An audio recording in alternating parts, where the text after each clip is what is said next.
Hello friends, টেক্সারিং online চ্যানেলে আপনাদের সকলকে জানাই স্বাগতম। আজকের সবচেয়ে বড় খবর, স্পিকার পদ নিয়ে ডামাডোল এনডিএ শিবিরে, মোদীকে চ্যালেঞ্জ করে সরাসরি চন্দ্রবাবুর পাশে ইন্ডিয়া। তো মিটেছে ভোট পর্ব, শপথ গ্রহণও সম্পন্ন। শরিকদের সমর্থন নিয়ে ফের একবার দেশের মসনদে বসেছেন প্রধানমন্ত্রী নরেন্দ্র মোদী। যে গুরুত্বপূর্ণ মন্ত্রকগুলো সমর্থনকারীরা আশা করেছিলেন, তাও সুকৌশলে এড়িয়েছেন তিনবারের নির্বাচিত প্রধানমন্ত্রী। এবার কিন্তু আর সেই পথ নেই। এনডিএ সরকারের অন্যতম শরিক চন্দ্রবাবু নাইডু পরিষ্কার জানিয়েছেন, লোকসভার স্পিকার বা অধ্যক্ষ পদ তাঁর চাই। আর সেখানে বিরোধী জোট ইন্ডিয়া সরাসরি পাশে দাঁড়িয়েছে অন্ধ্রপ্রদেশের মুখ্যমন্ত্রী তথা টিডিপি সুপ্রিমোর। মোদীকে চাপে রাখতে এটা রাহুল গান্ধীদের একটা মক্ষম চাল বলেই মত রাজনৈতিক মহলের। এবারের লোকসভায় 400 আসনের লক্ষ্যমাত্রা নিয়ে 240 আসনে থেমেছে বিজেপি। ম্যাজিক ফিগার 272 এককভাবে পার করা সম্ভব নয়, ফলে নির্ভর করতে হয়েছে শরিক দলগুলির ওপর। সব মিলিয়ে এনডিএ জোট পেয়েছে 293টি আসন। সেখানে 28 আসন দিয়ে সমর্থন জানিয়েছে চন্দ্রবাবুর টিডিপি এবং নীতিশ কুমারের জেডিইউ। ফলে এই শরিক নির্ভরতা আগামী 5 বছর বহন করতেই হবে বিজেপিকে, যদি তারা সরকারে থাকতে চায়। এমতো অবস্থায় প্রথমেই স্বরাষ্ট্রমন্ত্রক দাবি করেছেন চন্দ্রবাবু, বা পরোক্ষভাবে চেয়েছিলেন অমিত শাহের অপসারণ। অন্যদিকে নীতিশের দাবি ছিল রেলমন্ত্রক, কিন্তু 10 বছরের সরকার চালানোর অভিজ্ঞতা নিয়ে মোদী সেই অর্থে শরিকদের তেমন কিছুই দিলেন না। স্বরাষ্ট্রে থাকলেন অমিত শাহী, রেলও থাকলো অশ্বিনী বৈষ্ণবের হাতে। পূর্ণমন্ত্রীর তালিকায় চন্দ্রবাবুর দলের কে রামমোহন নাইডু পেয়েছেন অসামরিক বিমান পরিবহন মন্ত্রক, আর নীতিশের দলের রাজীব রঞ্জন সিংকে দেওয়া হয়েছে পঞ্চায়েতি রাজ, মৎস্য পশুপালন, ডেয়ারি মন্ত্রক। দুধের স্বাদ ঘোলে মেটানোর চেয়ে বেশি কিছু নয়। স্পিকার পদ নিয়ে ডামাডোল।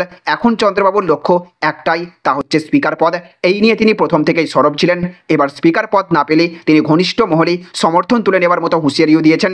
চতুর্থবার অন্ধ্রপ্রদেশের মুখ্যমন্ত্রী পদে শপথ নিয়েছেন চন্দ্রবাবু নাইডু। সেখানে উপস্থিত ছিলেন প্রধানমন্ত্রী নরেন্দ্র মোদী, স্বরাষ্ট্রমন্ত্রী অমিত শাহ, বিজেপি সভাপতি তথা কেন্দ্রীয় স্বাস্থ্যমন্ত্রী জেপি নাড্ডা। চন্দ্রবাবুকে তোয়াজ করেই চলতে হচ্ছে বিজেপিকে, তা কার্যত ছবিতে স্পষ্ট ধরা পড়েছে। চলতি মাসের 24 তারিখ থেকে লোকসভার বিশেষ অধিবেশন বসতে চলেছে, যা চলবে 3রা জুলাই পর্যন্ত।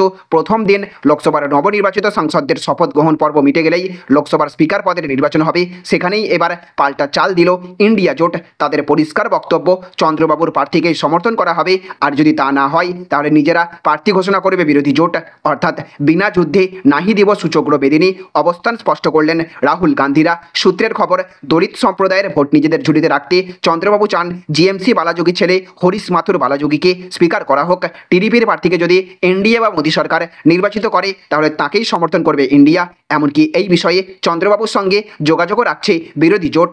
অন্যথায় বিরোধী জোটের প্রার্থী হতে পারেন ডিএমকের বর্ষিয়ান নেতা তথা 7 বারের সাংসদ টিআর বালু। এবার চন্দ্রবাবুর সমর্থন বজায় রাখতে মোদী কী সিদ্ধান্ত নেন, সেটাই এখন দেখার। এছাড়াও জানবো আমরা আজকের আরও বেশ কয়েকটি খবর, আর তার আগে আপনাদের কাছে করব একটা ছোট্ট রিকোয়েস্ট।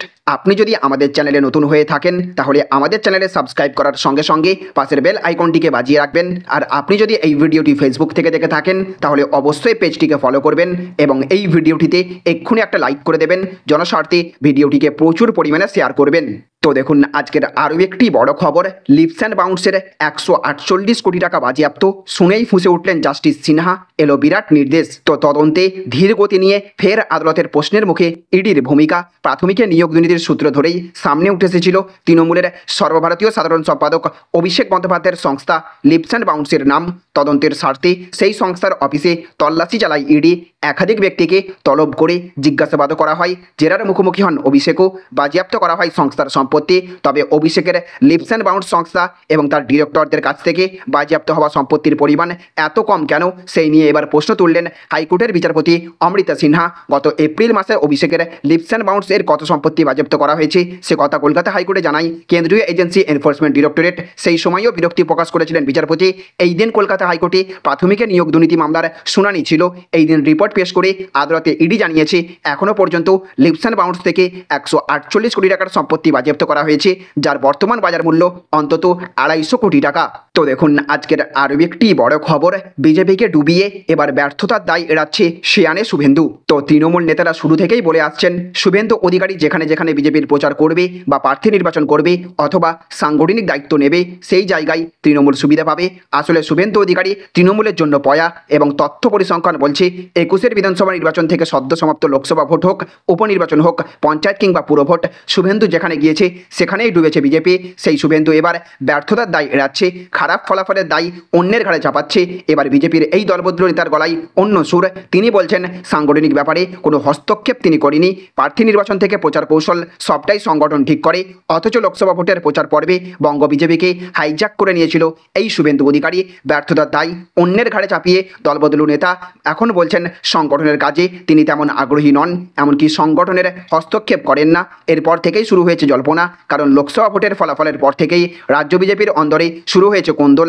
বারবার বিভিন্ন তাবড় বিজেপি নেতারা প্রকাশ্যে মুখ খুলেছেন, চলছে দড়ি টানাটানি, দায় ঠেলাঠালি। একাধিকবার দলের সিদ্ধান্তকে দায়ী করা হয়েছে।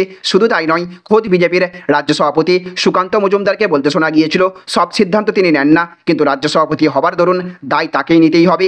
রাজনৈতিক কারবারিদের একাংশ প্রশ্ন তুলেছেন আকার ইঙ্গিতে এই সকল রাজ্য নেতারা কি বিজেপির ফলাফল খারাপের পিছনে আঙুল তুলছেন শুভেন্দু অধিকারীর দিকে? তাই কি বিরোধী দলনেতার অভিমান করে কৌশলী বার্তা দিয়ে বোঝালেন তিনি সংগঠনের কাজে আগেও হস্তক্ষেপ করেননি? শুভেন্দু অধিকারী বলেছেন, আমাকে যেখানে প্রচার করতে যেতে বলা হয় সেখানেই যাই, সংগঠিত করার কাজ আমার নয়। কেবলমাত্র আমার জেলাতে পার্টির সংগঠনের নেতারা রাজ্যের নির্দেশিকাও যেমন পালন করেন, আমার পরামর্শ মেনে চলেন, এর বাইরে সাংগঠনিক ব্যাপারে আমি কোনোদিন হস্তক্ষেপ করি না। একদিকে যখন সুকান্ত মজুমদারকে বলতে শোনা গিয়েছে সিদ্ধান্ত হয়তো অন্য কেউ নেবে, তবে দায় আমাকেই নিতে হবে, সেখানে আবার বিরোধী দল নেতাও বলছেন সংগঠিত করা তার কাজ নয়, তাহলে খারাপ রেজাল্টের দায় কার? উত্তর না মিললেও এর দায় ঠেলাঠালি যে অব্যাহত রয়েছে সে কথা বলার অপেক্ষা রাখে না। এদিকে আবার আজকের আরও একটি বড় খবর, লক্ষ্য 26, হয় পারফর্ম করো নয়তো পদ ছাড়ো, ঘনিষ্ঠ মহলে বার্তা অভিষেকের। তো আর বার্তা নয় সোশ্যাল মিডিয়াতে, তবে বার্তা দিলেন তিনি ঘনিষ্ঠ মহলে। সেই বার্তা 26-এর বিধানসভা নির্বাচনের লক্ষ্যে, তবে তা পরিষ্কার বার্তা, হয় পারফর্ম করো নয়তো পদ ছাড়ো। পঞ্চায়েত, পুরসভা, এমনকি মন্ত্রিত্বের ক্ষেত্রেও 2026-এর আগে এই নীতি গৃহীত হওয়া উচিত। স্বাস্থ্য, শিক্ষা, পানীয় জল আর রাস্তা, এই 4 ক্ষেত্রে আরও কাজ করতে হবে। নবজোয়ার কর্মসূচিতে যা যা প্রতিশ্রুতি দেওয়া হয়েছিল তা পূরণ করতে হবে। ঘনিষ্ঠ সূত্রের খবর, দলের অন্দরে এমনই বার্তা দিয়েছেন রাজ্যের শাসক দল তৃণমূল কংগ্রেসের সর্বভারতীয় সাধারণ সম্পাদক অভিষেক বন্দ্যোপাধ্যায়। পাশাপাশি সূত্রের খবর, অভিষেক এটাও স্পষ্ট করে দিয়েছেন যে তার প্রশাসন বা সরকারে যোগ দেওয়ার কোনো অভিপ্রায় নেই। তবে ওড়িশায় বিজু জনতা দলের সঙ্গে যা ঘটেছে তা থেকে দলের সবার শিক্ষা নেওয়া উচিত। গতকালই টুইট করে রাজনীতি এবং সংগঠন থেকে সাময়িক বিরতি নেওয়ার কথা জানিয়েছিলেন অভিষেক। আর তারপর দলের অন্দরে অভিষেকের এই বার্তা স্বাভাবিকভাবেই যা উস্কে দিয়েছে নানাবিধ জল্পনা, দাবি। অভিষেকের এই বার্তা দলেরই মন্ত্রী এবং পুর প্রধানদের একাংশকে। তো দেখুন আজকের অন্তিম আপডেট, নবান্নের খবর, পাচার হচ্ছে, টাকা তুলছে পুলিশ, যাচ্ছে কাঁথিতে, বিরাট সন্দেহ মমতার। তো তিনি মুখ্যমন্ত্রী, তিনি আবার পুলিশ মন্ত্রীও। তবে নবান্নর সভাঘরের প্রশাসনিক মিটিং থেকে নাম না করে তিনি নিশানা করলেন শুভেন্দু অধিকারীকে। সূত্রের খবর, রাজ্য পুলিশের কর্তাদের দিকে মুখ্যমন্ত্রী বলেছেন ওভারলোডেড ট্রাক থেকে পুলিশ টাকা তুলছে, সেই টাকা সরাসরি চলে যাচ্ছে কাঁথিতে। রাজ্য প্রশাসনের কাছে এই নিয়ে তথ্য রয়েছে, প্রয়োজনে এইসবের বিরুদ্ধে ব্যবস্থা নেবে সরকার। মমতার সন্দেহ, অনেক অফিসার দুকুল বাঁচিয়ে চলছেন। নবান্নের খবর পাচার হচ্ছে, নবান্নের নানা নির্দেশিকা ফাইল বাইরে চলে যাচ্ছে, আরও 3-4টি আসন পাওয়া যেত প্রশাসন সক্রিয় থাকলে, জানিয়েছেন মমতা খবর সূত্রের। তাহলে ফ্রেন্ডস বুঝতে পারলেন, এই ছিল আজকের কয়েকটি গুরুত্বপূর্ণ আপডেট। এই ভিডিওটি আপনাদের যদি ভালো লেগে থাকে তাহলে অবশ্যই ভিডিওটিতে একটা লাইক করবেন এবং অবশ্যই ভিডিওটিকে রাজ্যের সমস্ত মানুষের কাছে শেয়ার করে সকলকে জানার সুযোগ করে দেবেন। ভালো থাকবেন, সুস্থ থাকবেন। Thank you friends, thank you for watching.